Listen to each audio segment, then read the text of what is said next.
totalmente perdido. Sí. Y era muy divertido. Decía un vecino, échales un vaso de agua. Y a mí me pasa, en ese bar en verano también suele haber gente entre semana. Y claro, yo trabajo igual entre semana y a veces sí molesta, la verdad. Pero bueno, es que no puedes hacer nada. Si están en sus horas y cumplen con todo, pues no. No hay más que fastidiarte. Cuando te toca divertirte, estás tú ahí, no Sí, te das eso cuenta es. de que estás molestando. Sí, sí. Mientras no hagas cosas exageradas, estés dentro de un orden, ¿qué se va a hacer, no? Sí. Bueno, igual voy a empezar ya la presentación.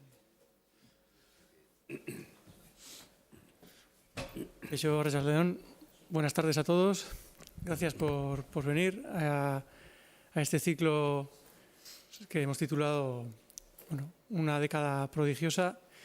Sobre todo con este tiempo que hace el viernes por la tarde, con este tiempo, pues muchas gracias por venir. La verdad es que se agradece el interés. Hoy contamos con Agustín González Enciso, que es catedrático de Historia Moderna de la Universidad de Navarra. Su trayectoria en la investigación es prolongada, se inicia a comienzos de los años 70 y, por mencionar algunos jalones, porque si no nos llevaría toda la tarde, pues empiezan con la obtención del doctorado en 1976, que estuvo centrada en la Real Fábrica de Paños de Guadalajara, si no me equivoco. Y después, durante varios años, realizó varias estancias en universidades tanto americanas, en Harvard, en Yale, en Florida, en Buenos Aires, como españolas, en la Autónoma de Madrid y en la Universidad de Murcia. Y finalmente, obtuvo la plaza de profesor en la Universidad de Navarra. Su ámbito de estudio es la época moderna y se centra concretamente en el siglo XVIII. Sus investigaciones versan sobre la historia económica, sobre sus implicaciones sociales y políticas. Ha trabajado sobre la protoindustrialización en España, los monopolios reales, las políticas del Estado en las reformas sociales y económicas, etc. Y ya teniendo con más relación al tema que va a tratar hoy, sus investigaciones, está tratando temas relacionados con aspectos fiscales de la guerra o sobre los contratistas del Estado que surtían a la maquinaria militar. Y hoy nos hablará concretamente sobre también cuestiones militares, el contexto de los hechos que estamos conmemorando, celebrando, tratando esto en estas jornadas, los aspectos relativos a la situación diplomática internacional, los movimientos bélicos en los que se enmarca la invasión de Guipúzcoa y sus consecuencias. Y sin más dilación le cedo la palabra y luego tendremos el turno de preguntas. Muchas gracias por la invitación y por la presentación. Es un placer estar aquí con todos ustedes hablando de un tema que la guerra de la cuádruple alianza y la invasión de Guipúzcoa en esos años. Es una guerra esta que tiene más nombre que guerra, aunque la guerra, por breve que sea, siempre tiene su parte, lógicamente, de tragedia, pero es una guerra muy breve en este caso, ¿no? El año que conmemoramos, como acaba de decir Josu, es 1719, y la guerra de la que vamos a hablar se produce precisamente en ese año, el año 19, pero tiene unos antecedentes y unas consecuencias, de ahí esas otras dos fechas que aparecen en pantalla, 1717 y 1721 por el otro lado. Es una guerra que tiene escenarios marítimos, que comienza con escenarios marítimos, que nos hablan de territorios alejados, por una parte, y que nos hablan también de que se trata de un problema internacional. Es una guerra cuádruple alianza, pues efectivamente hay bastantes países implicados, como veremos. Pero también hay escenarios terrestres, ahí aparecen los baluartes de Fuenterrabía, escenarios terrestres que nos hablan precisamente de que el conflicto también es muy cercano, completamente cercano, en nuestra tierra, precisamente, sin mayor alejamiento, ¿no? Bien, ¿qué es esta guerra de la cuádruple alianza? ¿Qué es exactamente? Pues, en realidad, yo diría que se trata de un ataque de castigo, por parte internacional, por parte de una serie de potencias, Gran Bretaña, Francia, fundamentalmente, son las que participan directamente en la guerra aquí en Guipúzcoa, bueno, y en otras partes de España, como veremos ahora mismo. Es una guerra de castigo en ese año, en 1719. Y podríamos preguntarnos, bueno, ¿por qué? ¿Qué hicieron los españoles de ese año para que los extranjeros les castigaran? Bueno, pues no se sabe si lo hicieron los españoles o no, porque lo hicieron Felipe V, que entonces todavía era francés, y Alberoni, su ministro, que era italiano. O sea que, bien, eso ya por la parte, digamos, de la broma. Evidentemente era el gobierno de España, ¿no? El castigo era la respuesta a la política belicista, lógicamente, revisionista del rey de España, Felipe V, y de su ministro Alberoni. ¿Y qué es el revisionismo? ¿Qué es la política de revisionismo? Pues es la reacción de Felipe V a las cláusulas del Tratado de Utrecht de 1713. El Tratado de Utrecht de 1713 es el que cierra la Guerra de Sucesión Española, que, como iremos ahora mismo a recordarlo, porque necesariamente para entender lo que pasa el año 19 tenemos que remontarnos por lo menos a esa guerra de sucesión. Bueno, aquí está un retrato de Felipe V. Se nota ciertos elementos militares, la coraza, el casco. Felipe V, llamado el Animoso, cuando era joven, iba a los frentes de la guerra. En la guerra de sucesión estuvo en el frente de guerra, y en esta guerra también le veremos cómo en tierras de Navarra va a acercarse al frente militar. Bien, todo lo que hemos dicho sirva de introducción a la conferencia. Ahora vamos a ver en la primera parte. La conferencia tiene tres partes: los antecedentes, la guerra en sí misma y las consecuencias. Bueno, los antecedentes, como ya he dicho, tenemos que hablar de la Guerra de Sucesión de España, que tiene lugar entre 1702 y 1713. Bueno, 13 o 14 incluso, como veremos más tarde, pero bueno. La Guerra de Sucesión de España es fundamentalmente un problema internacional. Evidentemente es español, porque se trata de dos candidatos que pugnan por la corona de la monarquía española. Felipe de Anjou, que luego sería el Felipe V, el francés, y el archiduque Carlos, que era nieto del entonces emperador del Imperio Austriaco, ¿no? Bien, las causas de la guerra es que en 1700 muere el último monarca de la Casa de Habsburgo, de los Austrias españoles, Carlos II, muere sin sucesión. ¿Y qué pasaba con los últimos años, o con bastantes años del reinado de Carlos II? Pues lo que ocurría es que, como ya se sabía que no tenía sucesión y que España en ese reinado había entrado en decadencia respecto al poder que había tenido antes, pues las grandes potencias, sobre todo Francia y Gran Bretaña, se trataban de repartirse algunos territorios de la monarquía española. Bien, pero al final Carlos II hace un testamento, el último de ellos, porque hizo varios, hace un testamento a favor de Felipe de Anjou, que era nieto de Luis XIV, el rey de Francia, que todavía vivía. Luis XIV morirá en 1714, una buena regla mnemotécnica.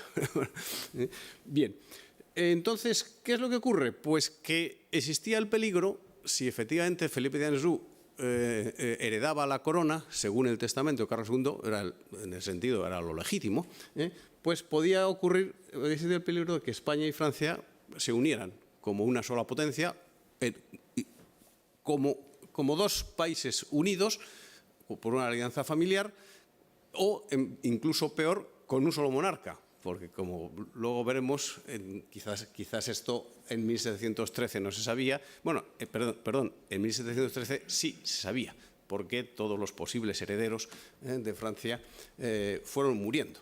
Con lo cual, a punto estuvo Felipe V de ser el primero en la lista de la herencia de la monarquía francesa. Existía, por lo tanto, el peligro. Frente a este peligro estaban los antecedentes que hemos mencionado del reparto de la monarquía hispánica. Pues una parte del territorio para allá, otra parte del territorio para allá. ¿De qué territorios hablamos?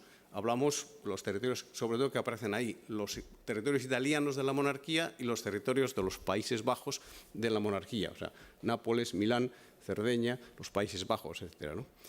Bien, el testamento de Carlos II no admite repartos. Todo aquello de lo que se había estado hablando anteriormente, eso no le afecta a Carlos II. Él hacía un testamento para que la monarquía se heredara en su integridad. Pero el Tratado de Utrecht, cuando termina la guerra, sí admite, sí acoge la idea de los repartos. El problema es que la guerra de sucesión se había librado como en dos partes. Una en España, que la gana Felipe V, pero otra más allá de los Pirineos, que es la guerra de Gran Bretaña, de Austria contra Luis XIV, y esa Luis XIV la pierde. Y entonces las grandes potencias creen que, bueno, que España y las colonias americanas, para Felipe V, muy bien, parece lo razonable, pero los territorios, digamos, europeos, España está en Europa, pero solemos hablar así, los territorios europeos de la monarquía, esos pueden repartirse. Y esos territorios de la monarquía son Nápoles y Milán, que pasarán a Austria, Sicilia, que pasa a Saboya, Cerdeña y los Países Bajos, que pasan también a Austria. Ahí vemos en el mapa de la izquierda, la H de los Habsburgo de Austria, pues los territorios que tiene esa misma H, Cerdeña y Sicilia, perdón, Nápoles, Cerdeña, Nápoles y Milán pasan a Austria, con la excepción de Sicilia, que pasa al reino a Saboya. Aquí pone el reino de Cerdeña porque, porque se llamó así al principio, ¿no? Pero estamos hablando de la Casa de Saboya, del reino de Saboya en definitiva.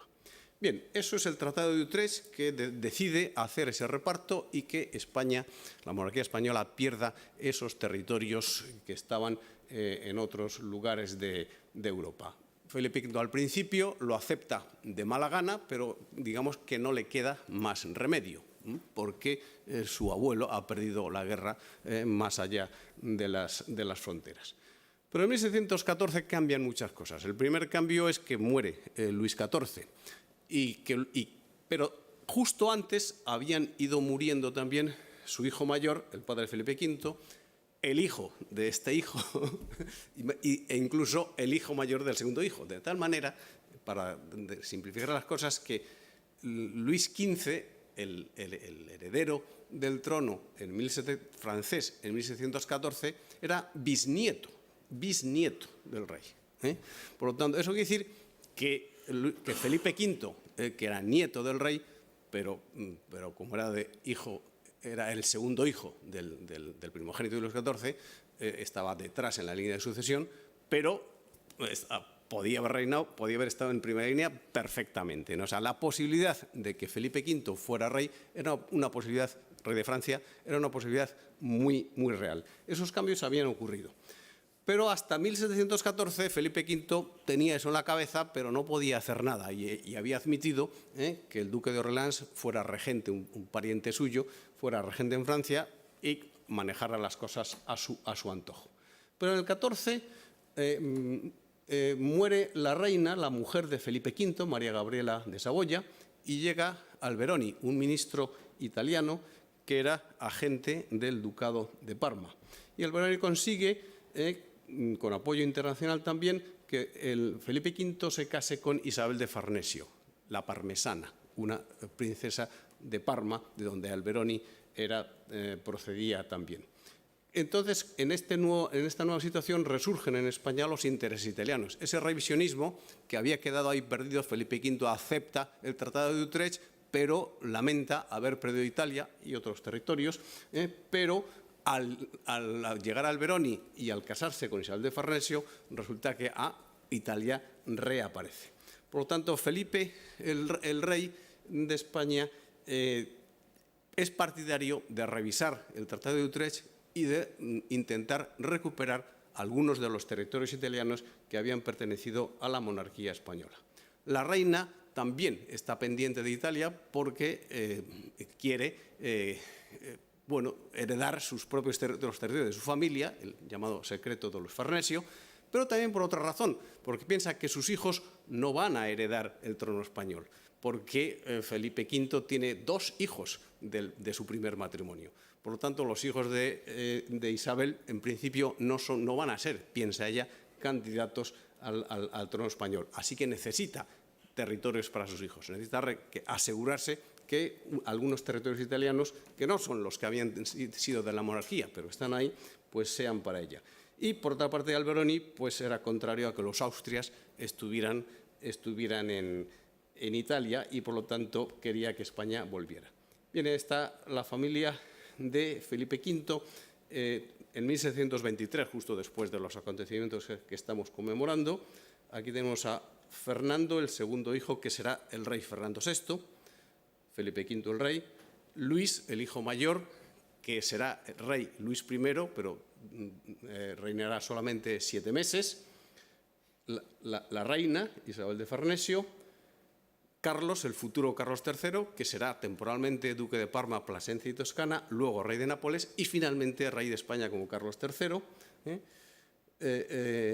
Felipe, el siguiente hijo, es un niño, aunque a los niños entonces se los vestía como niñas, pero es Felipe, que también acabará siendo duque de Parma, Plasencia y Toscana, y María Victoria de Borbón, que ahí parece un poco mayorcita, pero era una niña de 6 o 7 años, que en ese momento estaba en Francia, por eso se la pinta en un cuadro, no está presente, se la pinta en un cuadro, está en Francia porque es prometida del rey de Francia. Luego ese matrimonio no se celebraría y acabaría siendo reina de Portugal. O sea que aquí tenemos nada menos que 4 reyes de España y una reina de Portugal en ese cuadro.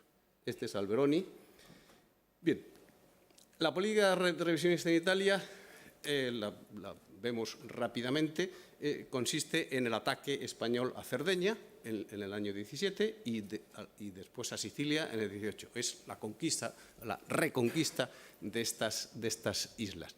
La acción de Felipe V al hacer la guerra en estos territorios lesiona los intereses de Austria, que es la heredera, la que en estos momentos posee esos territorios, y de Saboya. Pero también lesiona el orden internacional establecido. El Tratado de Utrecht suponía que tenía que haber paz y que todo el mundo tenía que aceptar el reparto de territorios en busca de un mayor equilibrio internacional, y Felipe V lo está rompiendo de manera completamente unilateral. Entonces Gran Bretaña toma medidas y ataca a la flota española en Cabo Passaro el año 18, sin declaración de guerra, porque todavía no se había declarado la guerra se declarará Gran Bretaña declara la guerra a España a finales del año 18 y este ataque es en el verano de ese año y forma una triple alianza con Francia y con Saboya. Esa triple alianza será cuádruple cuando se incorpore Austria. Austria se incorpora más tarde porque en esos momentos tiene una guerra con los turcos que acabará también en el año 18 con el Tratado de Passarowitz, y cuando esta guerra termine, pues entonces Austria se incorporará a la alianza, que ya será cuádruple alianza.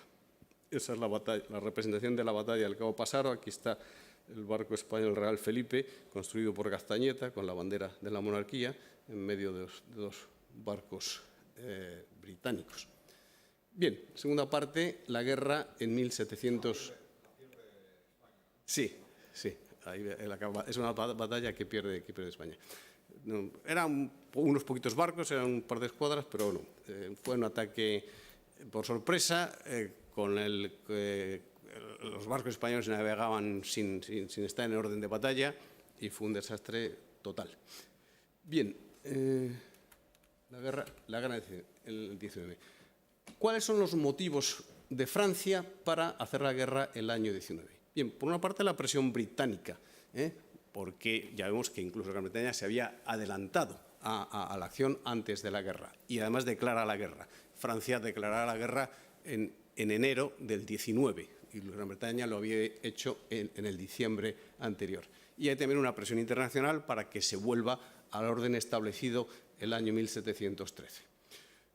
Se trata de empujar a Felipe V a cumplir los tratados, pero a Francia también le quería evitar el engrandecimiento de España. Francia estaba muy contenta, por así decirlo, con que España hubiera bajado de categoría, hubiera perdido peso internacional en los territorios europeos y hubiera desaparecido totalmente de Italia. Por lo tanto, había que evitar el nuevo engrandecimiento de España, había que buscar un nuevo equilibrio en Italia y también al regente francés, porque el rey Luis XV era todavía muy pequeño, el regente francés, que era primo, pero los Orleans siempre estuvieron enfrentados con los Borbones, quería evitar por todos los medios que Felipe fuera el rey de Francia, quería preservar su regencia todo el tiempo posible hasta que Luis XV llegara a la mayoría de edad. Y en todo caso, controlar la situación en caso de que Luis XV muriera, que estuvo a punto de morirse también.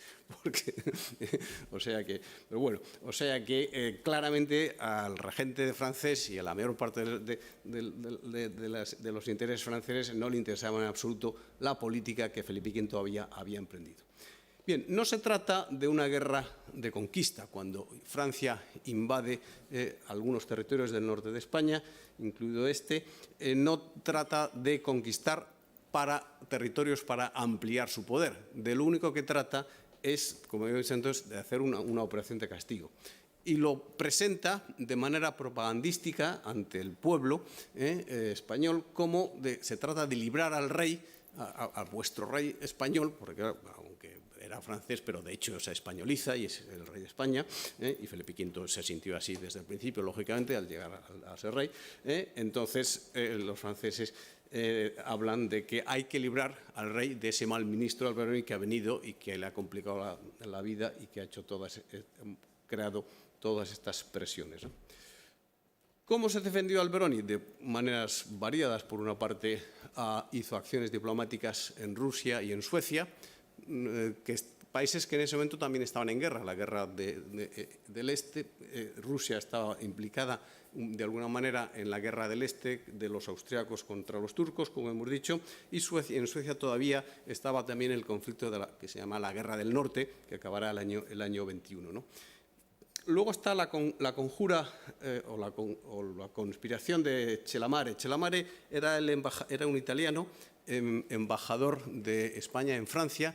Bien, en Francia había personas que se oponían al regente y que querían que las cosas fueran diferentes, y hubo una conjura, una conspiración en contra del regente. Parece ser que Celamare estuvo implicado y muchos pensaron que eso había sido también movido por el gobierno español. Que estuviera movido por el gobierno español o no, no ha quedado del todo claro, pero sí que es claro que Celamare era el embajador de España y él sí que estaba implicado claramente, ¿no? Por otra parte, para presionar a los ingleses, Alberoni trata de apoyar a los jacobitas, que eran los herederos de los Estuardo y que tradicionalmente en el siglo XVIII intentarán recuperar el trono siempre con muy poco éxito. Pero para eso Alberoni preparó un desembarco en Escocia, un desembarco que se produjo y que precisamente el mismo año del XIX tropas españolas están ayudando a rebeldes jacobitas en Escocia. ¿Esto por qué no avanza?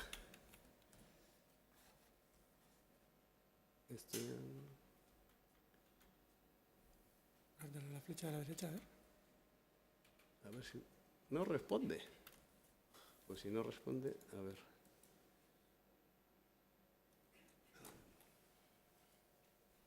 ¿Dónde? A ver si consigo. Ya está, ya ha pasado. Ahí vemos a las tropas británicas defenderse de las... quizás muevo mucho el ratón y lo he mareado. Ahí vemos a la batalla de Glenside, que fue de los británicos consiguieron rechazar a los españoles y a los jacobitas. Bien, en el año 19 entonces los franceses atacan. Voy a dejar el ratón quieto si no es necesario, no sea que la cosa se complique. El año 19 comienza la guerra. Ahí tenemos los varios frentes. Por una parte, las flechas azules señalan los frentes de guerra, los ataques franceses. Ataque en Cataluña, ataque en Navarra y ataque en Guipúzcoa. También en el mar se ve una flechita pequeña, que sería el ataque francés a Pasajes, donde destruyeron unos barcos que se estaban construyendo en ese momento, precisamente para reforzar todos los ataques en Italia que se estaban llevando a cabo. Las flechas rojas señalan los ataques de Gran Bretaña a objetivos marítimos navales españoles en Santoña, en Vigo y en Ferrol. Y las flechas verdes son las operaciones españolas. La flecha verde de la derecha, bueno, sí, de la derecha. Es como cuando uno al revés parece que es la derecha y la izquierda, pero en este caso es la derecha también. Es el movimiento de Castelrodrigo, el general español, que lleva las tropas que estaban acantonadas en Cataluña, porque ahí había terminado la guerra de sucesión y porque se estaban llevando a cabo todas las operaciones en Italia. Esas tropas hay que desplazarlas hacia Navarra, que es el lugar donde parecía que inicialmente iban a atacar los franceses, y efectivamente la primera entrada que hacen los franceses en España es por Navarra, como veremos ahora. Y la otra flecha es el rey, que va al frente de Madrid, se desplaza al sur de Navarra. Ya conocía Navarra porque en la guerra de sucesión había hecho ese mismo desplazamiento, en este caso porque tuvo que huir, porque el archiduque tomó Madrid o amenazaba Madrid y Felipe tuvo que huir, y uno de los lugares donde fue a Corella, precisamente, donde había un comerciante importante, Sesma, que le acogía, porque era de origen francés también. Y luego, del sur de Navarra, va a la zona de Leiza, Yanzi, por ahí, donde estaba la batalla. Bien, esos comienzos y mediados del 19, cuando en la segunda mitad del año las flechas eran al revés. Las flechas verdes vuelven a los sitios y las azules intentarán concentrarse hacia Cataluña, pero por poco tiempo, y luego ya eso se acaba, ¿no? Bien, pues eso, efectivamente son los frentes de tierra, Cataluña, Navarra, Guipúzcoa, los frentes marítimos, Pasajes, Santoña, Vigo y Ferrol, y también un frente colonial, nos llevaría a Florida, muy lejos, no tuvo mucha importancia, y sencillamente saber que existió, pero tampoco hace falta dar más detalles. ¿Cuál era la estrategia militar francesa? Bueno, pues ya se ve, amagar por lo menos en 3 frentes. Claro, España tenía pocos soldados, los tenía concentrados en Cataluña, y por eso amaga, parece que va hacia Cataluña, pero la mayor parte de los contingentes franceses se están acantonando en la zona de Bayona, por allí, para acabar llegando hacia Guipúzcoa. Por eso, en un momento dado, efectivamente ataca Guipúzcoa, pensando que el ejército español de Cataluña pues va a tardar en llegar, como así ocurría.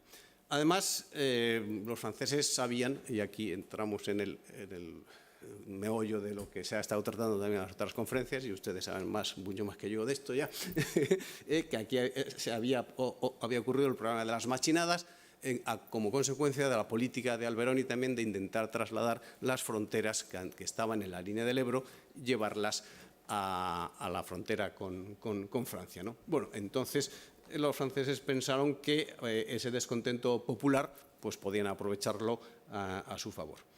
Pero también pensaban amenazar Pamplona, amagando ahí, porque ahí, así tenían 2 entradas, también una posibilidad de luego, si entraban por ahí, llegar más cerca, con más facilidad hasta Madrid, si hubiera sido el caso, ¿no? Por lo menos desde el punto de vista estratégico, esto es lo que había que plantear. Otra cosa es que se hiciera o no se hiciera, ¿no?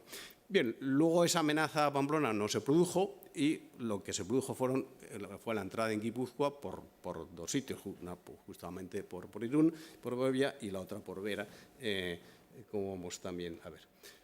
Por otra parte estaba la amenaza a los puertos de mar y la destrucción de naves y pertrechos, que ya hemos mencionado, y también a Francia le interesaba confirmar que iba en serio, que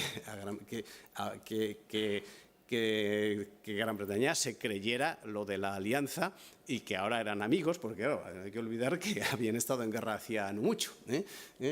Bien, entonces pues el ataque francés iba en serio, aunque, como hemos dicho antes, no se trataba de, bueno, al principio al menos, no se trataba de consolidarse como conquistadores de territorio, pero por lo menos iba en serio, y los franceses prepararon un ejército que se ha calculado hasta de 40.000 hombres. Un ejército de 40.000 hombres entonces era todo un señor ejército, sin ningún problema, ¿no?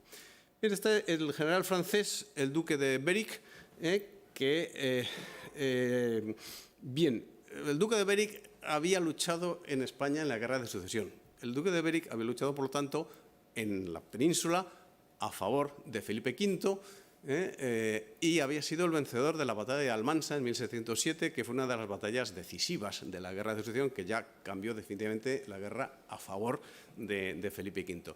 Tenía el toisón de oro, era duque de Liria, ducado y grande de Castilla de primera clase, ducado que luego heredó su hijo.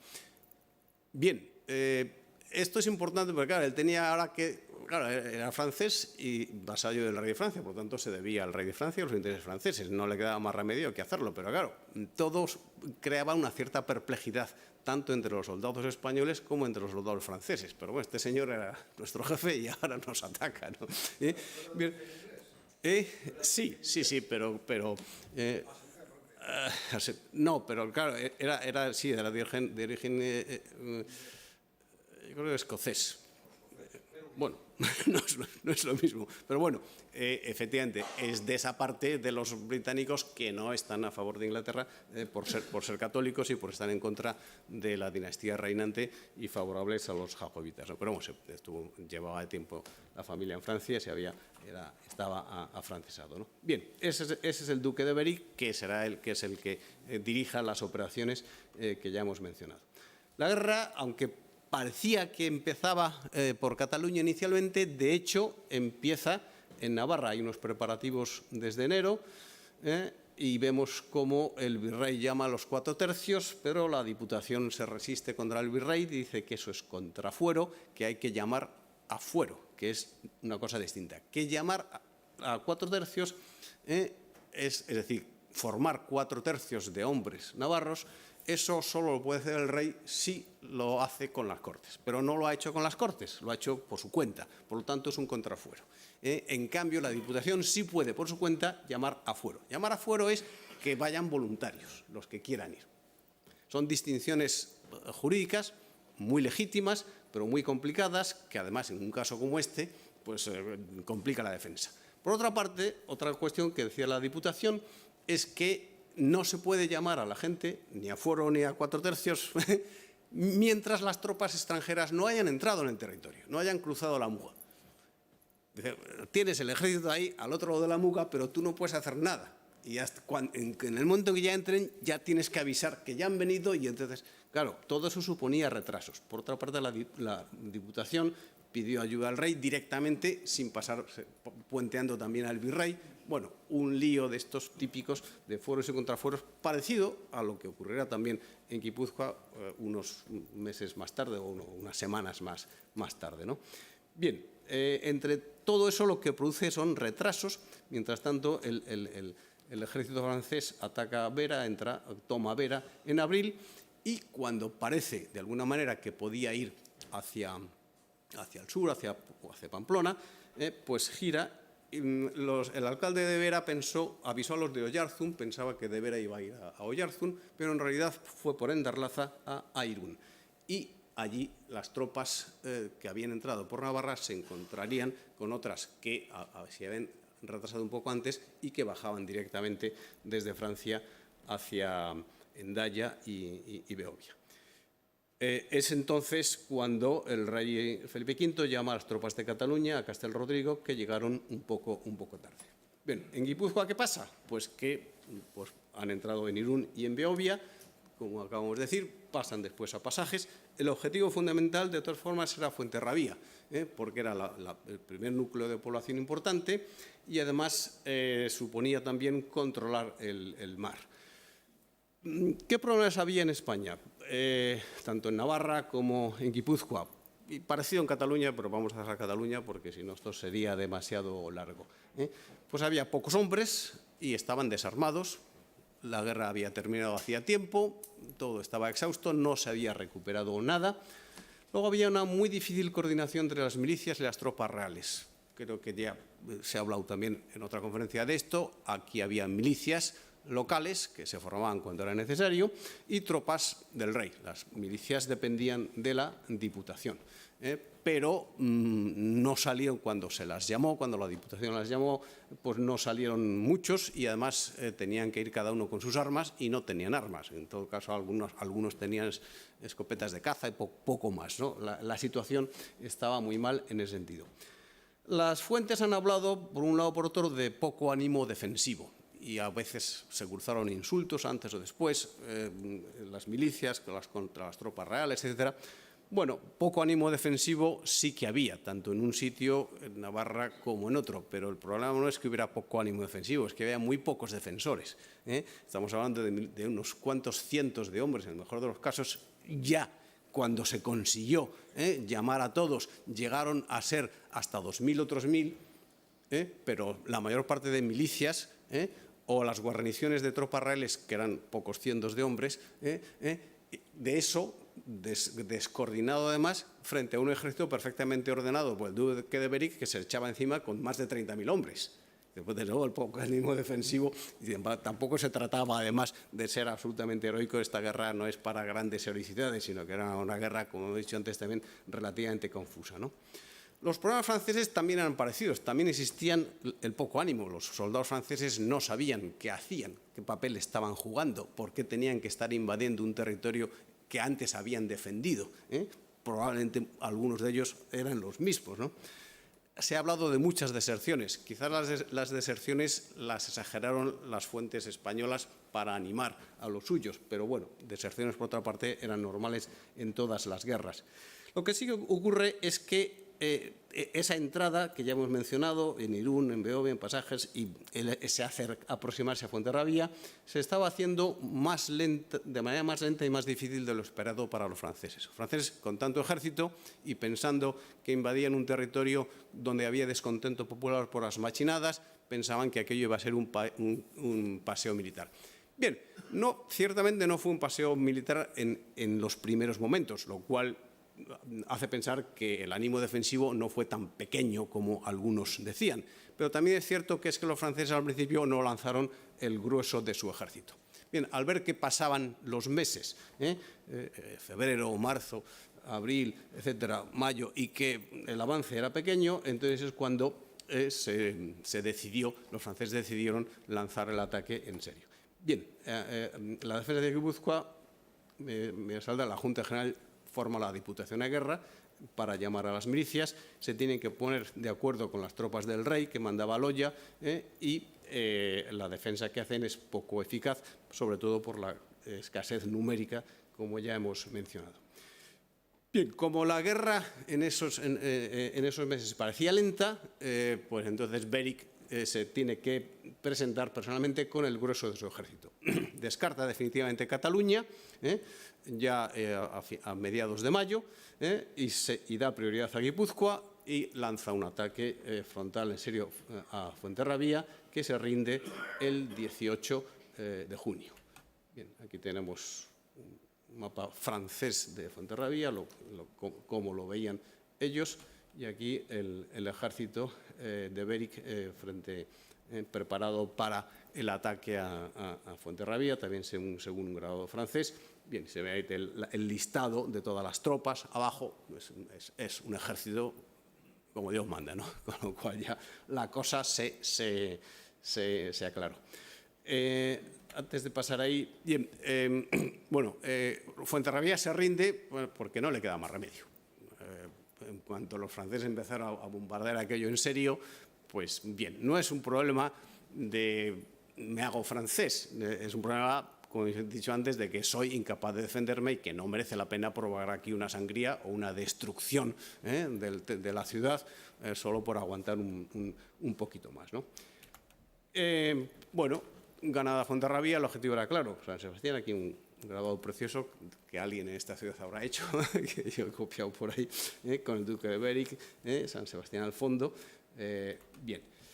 El sitio y la rendición de San Sebastián fue mucho más rápido, en cambio, de lo que había sido toda la aproximación a Fuenterrabía, porque una vez vencida Fuenterrabía, pues el camino estaba expedito. Bueno, hay que decir, porque nos hemos dejado a Felipe V detrás, no sé si aparecerá luego, que cuando Felipe V llega al norte de Navarra con las tropas de Castelrodrigo, cuando llega allí, todavía está en el norte de Navarra, se entera de que Fuenterrabía se ha rendido.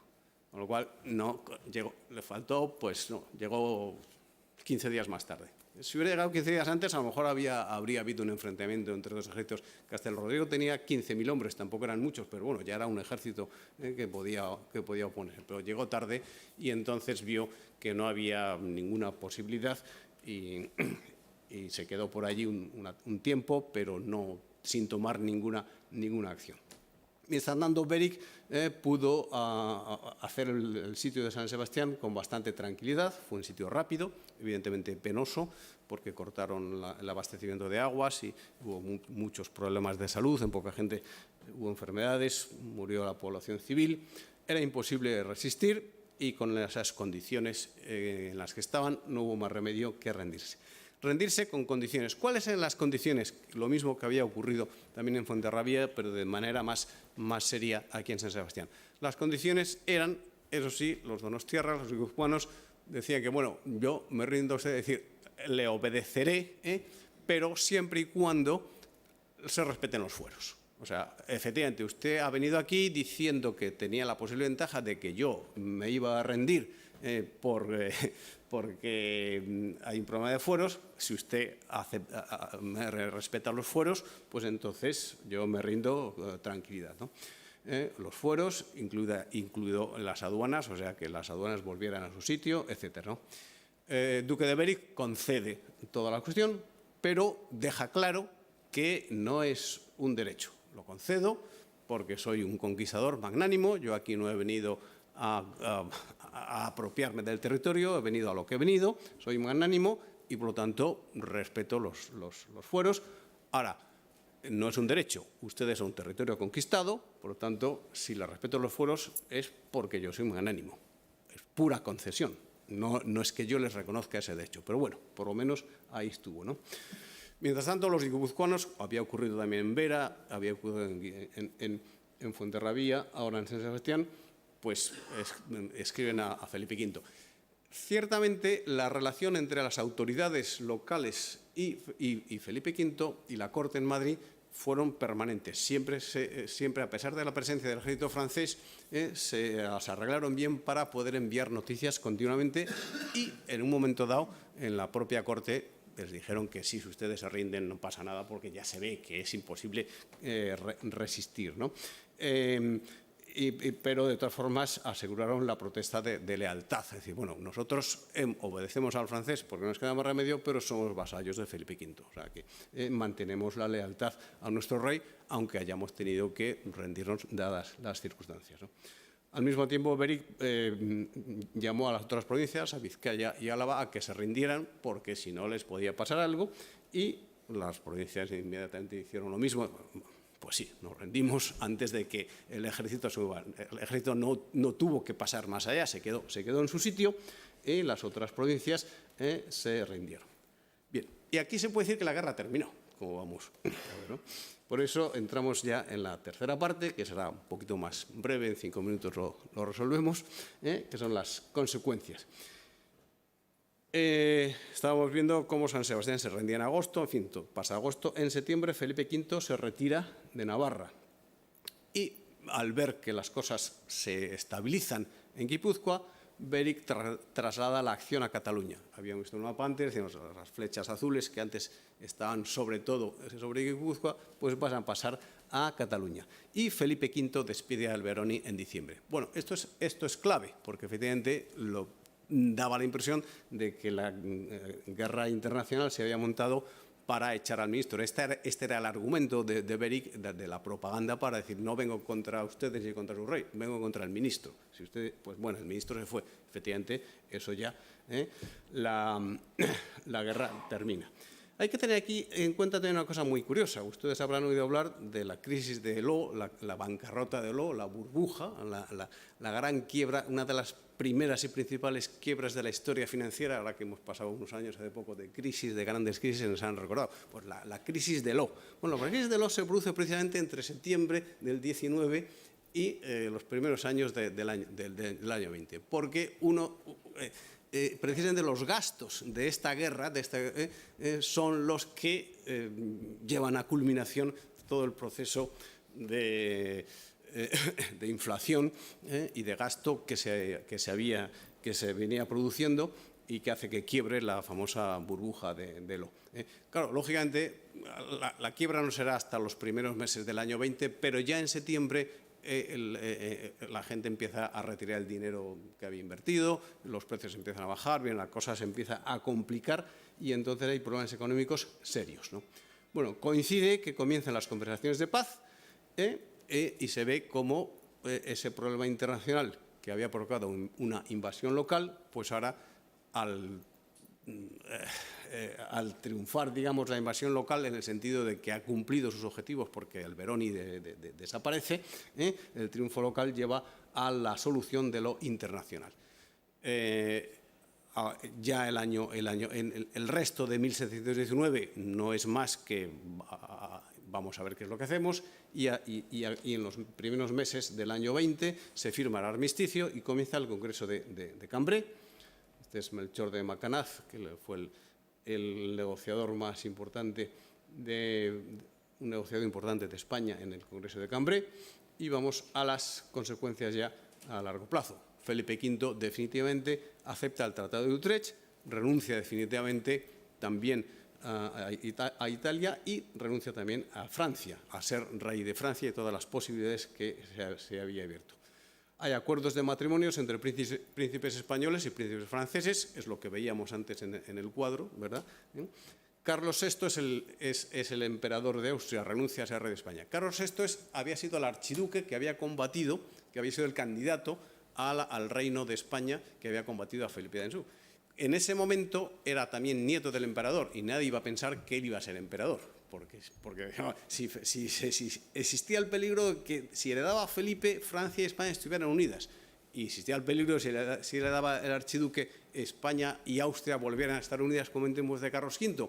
Bueno, en 1713 o 1710 o 9, no, pero en 1711 muere el emperador y el padre del archiduque muere poco después, con lo cual de la noche a la mañana ese peligro, claro, por eso también aparece, ¿no? Por eso también la guerra de sucesión terminó pronto. Bueno, Carlos VI es el emperador, pero claro, siempre había mantenido que él era el heredero legítimo de España. Bueno, ahora tiene que renunciar definitivamente a España, de la misma manera que Felipe renuncia definitivamente a Francia. El emperador acepta también el acceso del príncipe Carlos a Parma, Plasencia y Toscana, para que no sea todo lo austríaco en Italia, ¿no? Y se acepta también un intercambio de Cerdeña y Sicilia entre Saboya y Austria. Ahora vemos el mapa.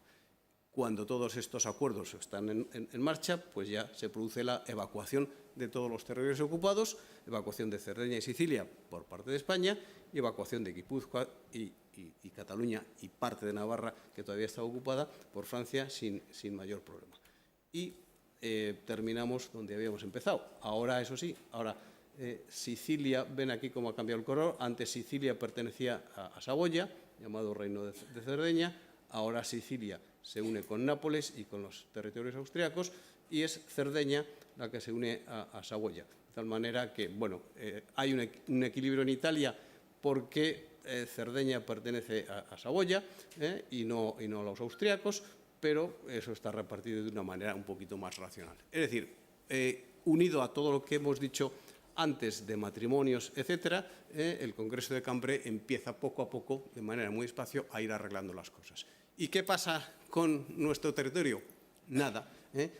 Lo mismo que en Cataluña, lo mismo que en Navarra, aquí en Guipúzcoa, lo que ha ocurrido es que el problema internacional ha provocado los ataques han triunfado, se han cumplido los objetivos internacionales y entonces, cumplidos los objetivos internacionales, las tropas extranjeras se marchan y aquí no ha pasado nada.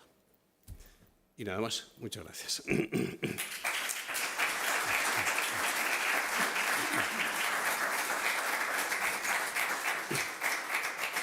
Bueno, vamos a iniciar el turno de preguntas. Yo os voy a agradecer que levantéis la mano, porque hoy estoy yo solo con el micrófono y voy a tener que ir de uno a otro. Y es conveniente que se hable el micrófono porque si no, no se graban las preguntas y no los oímos todos, ¿vale? Entonces, si alguien tiene alguna pregunta.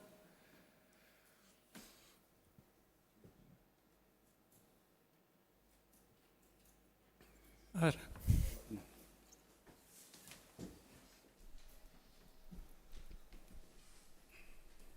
No, digo que si Francia interviene también es para evitar que Inglaterra se meta directamente en España. O sea, que no querían que los ingleses atacaran España y entonces ellos, el territorio, se encargaban ellos del territorio, ¿no? Había también ese lado. Sí. De todas formas, los ingleses en la guerra de sucesión habían obtenido Gibraltar y Menorca. Con eso les bastaba. A los ingleses no les interesaba tener más territorio. Y por otra parte, sí, Francia tenía que frenar un poco a los ingleses, pero sabía perfectamente que no tenía fuerza, porque cuando, un poquito más tarde, por ejemplo, cuando en los pactos de familia España pide a Francia que la ayude en el tema de Gibraltar, los franceses dijeron siempre que sí con la boca pequeña, y cuando llegaba el caso no hacían nada. O sea que, porque tampoco los ingleses, en el caso de la península, se habían preocupado mucho de conquistar más territorio. Evidentemente, a Francia no le interesaba, como bien ha dicho, que Inglaterra tuviera más presencia, más poder en España, pero no estaba en condiciones de evitarlo, con lo cual más bien tenía que plegarse a los deseos británicos. En esos años, por lo menos, Francia, que todavía está en una crisis económica, como hemos visto, muy fuerte, y crisis política hasta que Luis XV llegue a la mayoría, no estaba para negociar con fuerza con los británicos, sino más bien para demostrar que estaba ayudándoles. Aunque es cierto que no le interesara que los británicos tuvieran más poder, ¿no?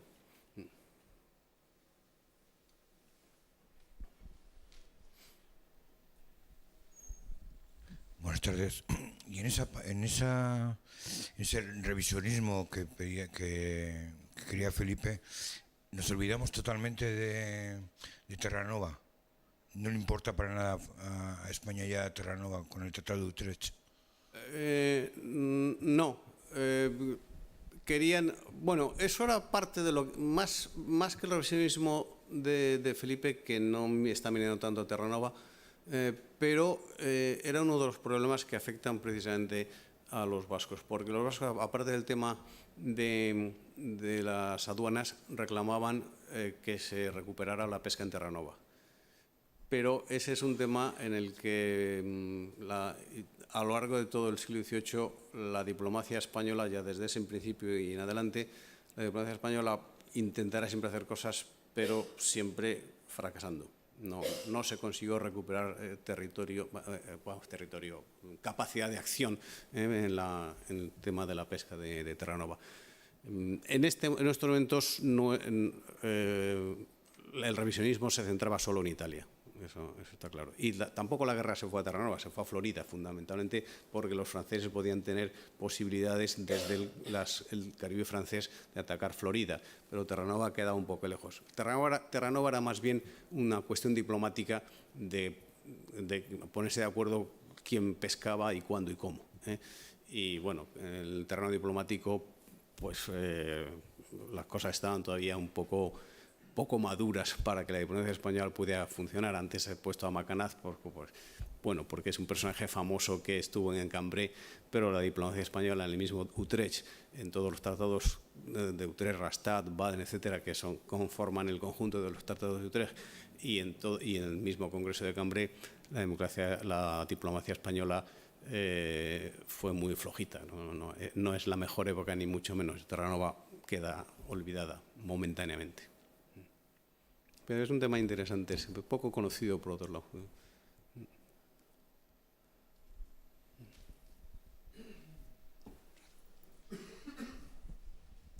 ¿Podría precisar un poco cómo fue el sitio de San Sebastián, la resistencia y consecuencias sobre la población civil y demás? Bueno, no mucho más. El sitio fue no muy largo, pero sí duro, porque los franceses bloquearon a la altura del puente de Santa Catalina, que es más o menos donde llegaba la muralla de la ciudad entonces, y entonces cortaron por completo la comunicación exterior de la población y sobre todo cortaron el agua. con lo cual, al poco tiempo, la población se vio pues que tenía que usar aguas fecales, aguas sucias, y se produjeron enfermedades y muerte de la población civil por estas cuestiones, ¿no? De momento estuvo algún tiempo así y luego ya empezaron a bombardear, y ya cuando empezaron a bombardear, pues las autoridades locales se vieron muy presionadas porque la defensa era imposible, ¿no? Y entonces ya vino la negociación y el sitio, o sea, la rendición fue relativamente rápida, ¿no? Ya vinieron las negociaciones de mantener los fueros y todo eso, pero ya con rapidez, ¿no? O sea, pero desde el punto de vista, digamos, militar, fue poca cosa. Era un sitio relativamente fácil, porque no había... Bueno, porque San Sebastián es fácil de sitiar, dada como su enclave. Si dominas el territorio de fuera, claro, Beric lo dominó sin ningún problema, estableció su cuartel general en Ayete, desde ahí podía divisar perfectamente la situación.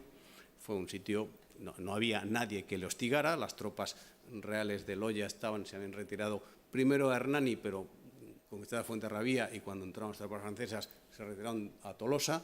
La Diputación de Guipúzcoa también se había ido a Tolosa. Veréis que estaba solo aquí, hizo lo que quiso. Es una cosa, bueno, pues el sitio dura algo, porque algo tiene que durar, algo tienen que resistir las autoridades para que no digan que se rinde a la primera, pero muy poco. No sé si es eso lo que quería, tampoco podría precisarle mucho más. Hay un librito muy interesante de Tellechea, precisamente sobre el sitio de San Sebastián, por el duque de Beric, que si le interesa, pues es una lectura agradable. Yo un apunte, me tocó hace años, por varios motivos, revisar los libros de difuntos de San Sebastián el Antiguo. Y se veía un repunte de fallecimientos durante la época del sitio, y no solamente por enfermedades, sino también por acciones violentas. Y eso que la parroquia, la jurisdicción de la parroquia era extramuros, pero también afectó, como curiosidad.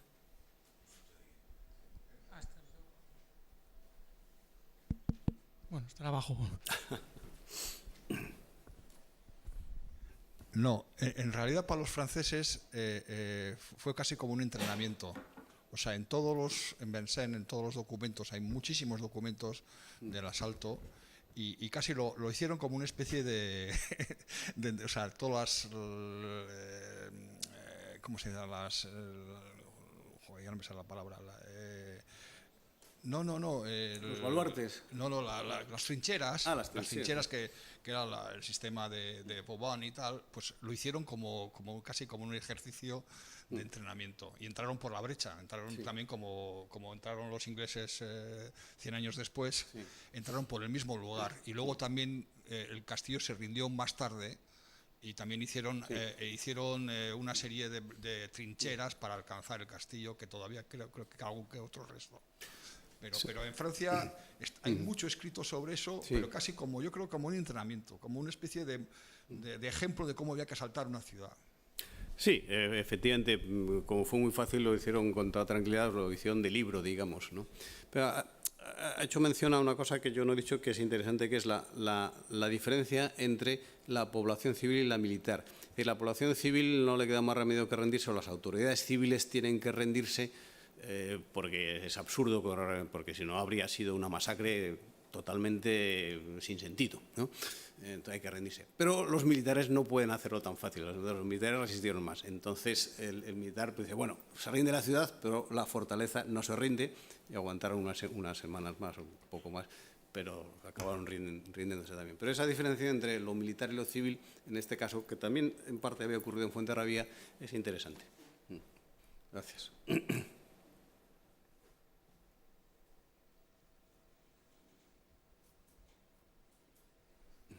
Bueno, muy bien, pues damos por finalizadas las charlas.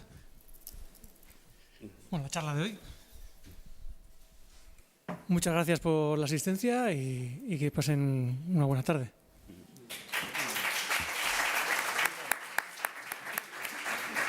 Bueno, Eso sí, recordar que la semana que viene, el día 28, hay otra charla que la va a dar Alberto Angulo y el título lo leo ahora mismo. Una década peligrosa, 1717-1728, la negociación cortesana de los efectos del traslado aduanero, que va a ser la última charla.